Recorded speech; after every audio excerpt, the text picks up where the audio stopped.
संविधान के रखवालदार इस प्रकार से अगर राजनीतिक नेताओं से मिलते हैं तो लोगों के मन में शंका है।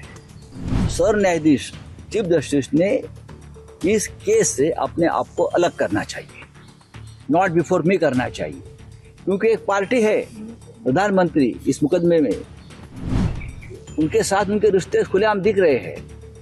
ऐसे में क्या चंद्रचूड़ साहब हम न्याय दे पाएंगे?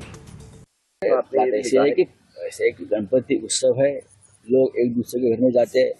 प्रधानमंत्री अब तक कितने लोगों के घर में गए मेरे पास जानकारी नहीं है। दिल्ली में बहुत जगह पे गणेशोत्सव है, हमारे महाराष्ट्र सदन में है, महाराष्ट्र मंडल का है, होता है ना। लेकिन चीफ जस्टिस साहब के पास प्रधानमंत्री जी गए और प्रधानमंत्री जी और सर हमारे चीफ जस्टिस साहब ने एक साथ मिलकर आरती भी उतारी भगवान की। हमारी शंका इतनी है कि क्या ये संविधान के रखवालदार इस प्रकार से अगर राजनीतिक नेताओं से मिलते हैं तो लोगों के मन में शंका है। हमारी जो केस है महाराष्ट्र में, जो घटना बाह्य सरकार चल रही है और उसकी सुनवाई चंद्रचूड़ साहब के सामने चल रही है,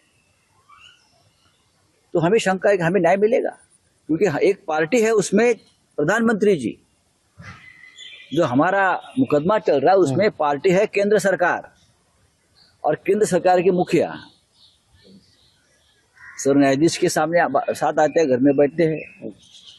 तो सर न्यायाधीश चीफ जस्टिस ने इस केस से अपने आप को अलग करना चाहिए, नॉट बिफोर मी करना चाहिए, क्योंकि एक पार्टी है प्रधानमंत्री इस मुकदमे में, उनके साथ उनके रिश्ते खुलेआम दिख रहे हैं। ऐसे में क्या चंद्रचूड़ साहब हम न्याय दे पाएंगे? 3 साल से तारीख पर तारीख हो रही है, एक गैर कानूनी सरकार चल रही है। एनसीपी और शिवसेना जैसी पार्टी को जिस तरह से तोड़ा है, हाँ, उनके सामने ये भी गलत है, हमें न्याय नहीं मिल रहा है। प्रधानमंत्री खुद महाराष्ट्र के गैर कानूनी सरकार में इंटरेस्ट ले रहे हैं बचाने के लिए, और न्याय देने का जिम्मा जिस न्यायाधीश जी के ऊपर है, उनके साथ उनका इस प्रकार का जो दोस्ताना और रिश्ता है, तो महाराष्ट्र के मन में कल एक शंका आ गई कि हमें न्याय मिलेगा, ऐसा लगता नहीं। इसलिए मुझे लगता है एक परंपरा है कि ऐसे केस में अगर कोई पार्टी होती है